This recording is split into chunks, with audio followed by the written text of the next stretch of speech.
Hi, this video is brought to you by Simple Hemorrhoid Treatment Solutions. Please be aware that this is not medical advice. It's for educational purposes only and is designed to help you better understand hemorrhoids and where they occur in the body. For more information about hemorrhoid treatment, please visit us at simpleHemorrhoidTreatmentSolutions.com.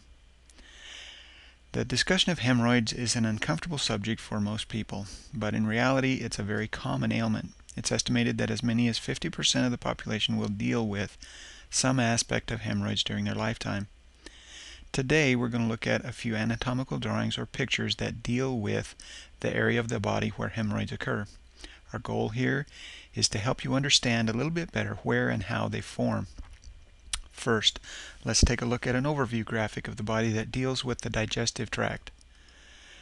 Let's pay particular attention to this graphic in the lower right hand corner that shows the rectum, the anal columns, which is the junction between the rectum and the anal canal, the blood vessels and vascular structures that surround this area, and then of course the opening or the anus, the anal opening or anus.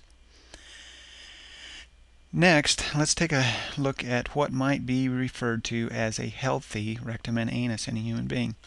I want you to be aware of these blue circles on both sides in the middle and lower part of the drawing that are representative of the blood vessels or vascular structures that surround this area and bring needed nutrients and also help in the control of movement of the stool through the rectum and through the anal canal.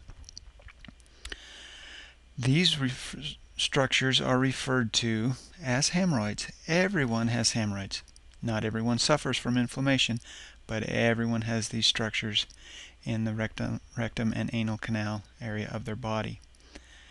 Next, let's take a look at a drawing that shows what begins to happen when the blood vessels become swollen and enlarged. Here you can see that as the lower rectum and anal canal are subjected to some of the conditions we mentioned in the last picture, such as stress, straining for prolonged periods of time on the toilet for a bowel movement, sitting for a prolonged period of time, pregnancy, injury to the area, or many other things can cause these blood vessels or vascular structures to become swollen and inflamed.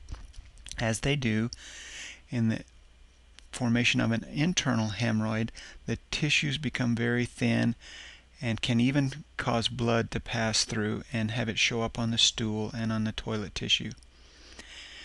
External hemorrhoids form at the opening of the anus when the blood vessels that are just under the skin become inflamed and enlarged. They become very sensitive and painful.